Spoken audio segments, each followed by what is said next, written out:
All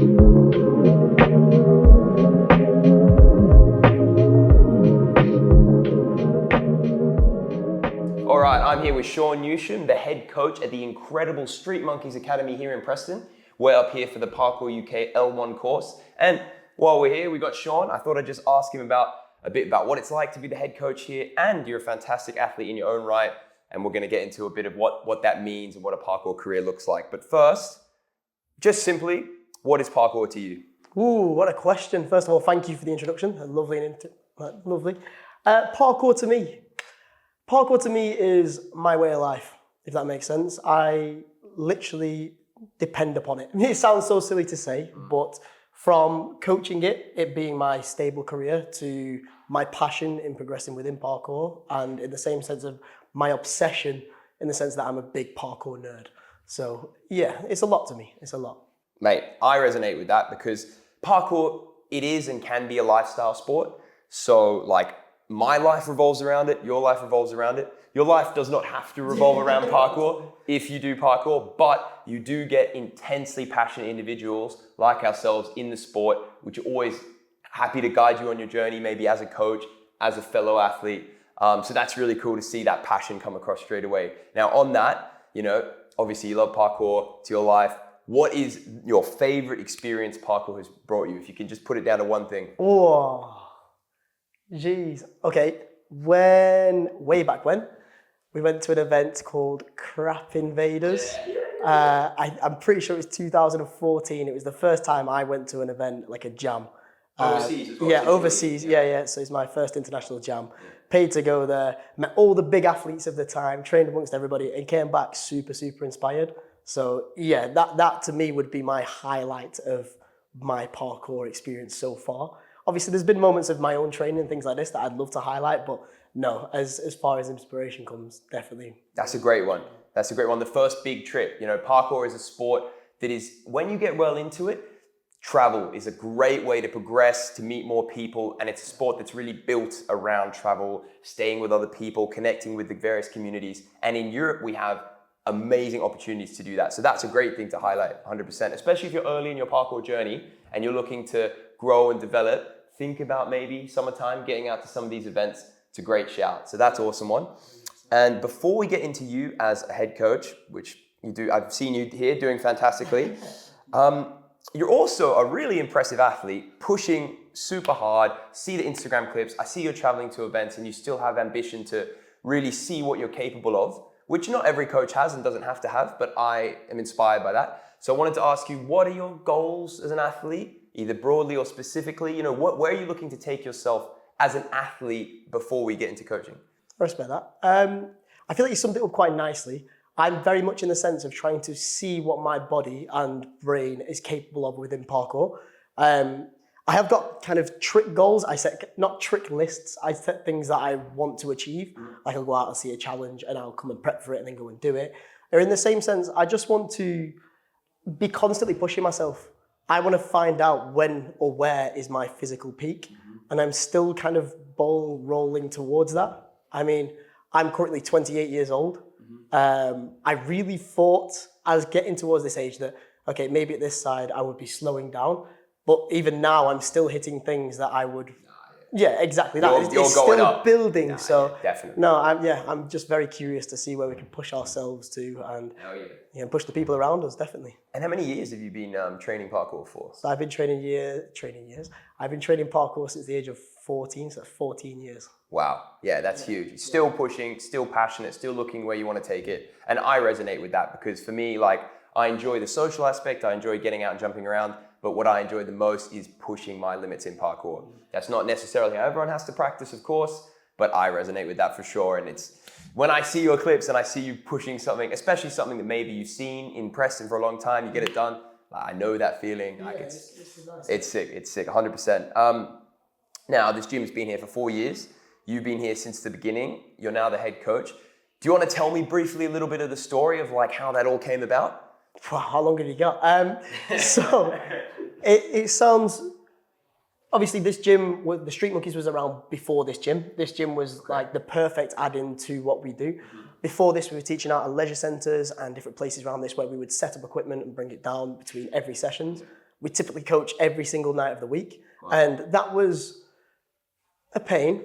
Yeah. I think the best way to describe it, it was a long process, but it was worth it to have the passion going. Mm-hmm. Obviously, having this in the background of the mind going, okay, well, that's where we're aiming to achieve to. It was a nice driving point towards it. When we first started, there was me and 3 other coaches who would go in between these, working at a trampoline park in the day, and then from the time of 4 till 9:30, we would then go and coach free running. At 9:30, finish, then restart the whole process the day after. We got lucky enough to have the opportunity to work with a few amazing companies, Disney, Marvel, and things like this, where we managed to back up enough funding alongside a few other things that then created this amazing space. And yeah, we haven't looked back since. So it's just one of those now where we have this perfect ideal world that we can shape ourselves to have the best environment to teach and guide, not just young people, but anybody who has a passion or has a curiosity towards parkour into their best athlete, or in the same sense, best understanding of parkour. So. But no, that was really interesting because you laid out a little bit, obviously briefly, but you laid out a little bit of the pathway to potentially starting your own business, you know. Tom also for Parkour UK has had a similar process, but essentially often it is hard at the start. You start coaching, maybe you're in leisure centers, outdoor gymnastics gyms, but you build up the regularity, you build up your skills, you build up a customer base, and then maybe you get your hands on a loan, you get some people who see that you've got a good business going, and then you can develop into getting something amazing like this and really having like a solid parkour-based business. So that's awesome. Now, from the coaching side, obviously you're the head coach here. What have you learned? Like, what are the 1 or 2 big coaching things that you tips that you could provide people that you've learned over the last couple of years? A big one, and I say this to all of my coaches, is that we are constantly still learning. As much as we are the teachers, we are still students, and from every situation, from every session we have, we try and take something from it that's going to improve for the next set, if that makes sense. That way, again, it's just this endless loop of providing a better service or providing a better understanding.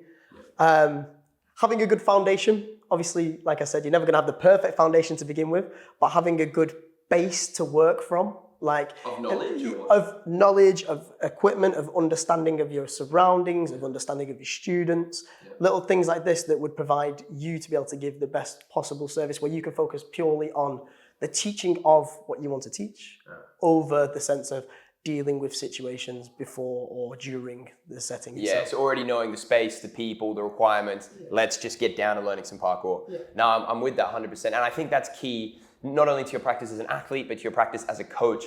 You're constantly improving, you're constantly wanting to get better. And if you're coaching the same way and not changing anything, you know, you could make an argument that that's not really parkour because it's a constant process of improving. Yeah, 100%. Now, this gym, I think it's a very impressive gym. Obviously, the business is doing quite well. I think you do some things that other gyms might not do. So I wanted to ask you, what do you think you guys do really well that maybe some other gyms could learn from? My big point would probably be branding. Yeah. I think the way we push our branding forward throughout all of our sessions, and in the sense of, if you came and watched the sessions as in the night, you would see every single child come in with their Street Monkey t-shirt on. It's not a forced mandatory thing. It's not like a kit that you have to acquire and do this. They're proud to be a part of the Street Monkeys. And again, we will constantly wear the branding, meaning they will constantly want to wear the branding, and it pushes so well like that. And again, it makes people feel a part of something. And again, within parkour, that's something we're all very much about, making people feel a part of a community. So again, with the Street Monkeys Academy, whether we're part of the wide parkour community, questions to be asked. Well, you certainly are, and you're a representative for both Street Monkeys and the UK community, which is great to see that interaction, because I agree, sometimes that gets lost and the gym and the wider community separate. So the more things you can do to connect those, I think that's brilliant. Amazing. But yeah, I agree. I think the students we have, having an understanding that they are a part of something is something super important. And the fact that they want to represent the gym and wear the shirt, like that says a lot about all that the branding's done. Now, lastly, and I expect a good answer to this because you work at a parkour gym and you have to sell this. Okay. What would you say, elevator pitch, to someone looking to get into parkour? Oh, okay. I would say if you was curious about getting into parkour, I'd just get started. It sounds silly because parkour has this ability to help in all walks of life, be it you are trying to become an athlete and want to try the craziest tricks in the world. Again, you're probably not going to do that out in the streets by yourself. If you want to get into it, come and find somewhere people can help you. If you are an active problem solver, people within parkour, they've got the best adapt brains to solve problems on the go. Again, it's what we're doing physically, but in the same sense, we attack challenges mentally in the same way. For me, it's a no-brainer because, again, to use your body is to keep it strong. So if you're curious, just get into it. Just do it. Just give it a go. Just give it a go. 100%. Give it a try. It's the way it works. Thank you so much, Sean. Enjoy your day.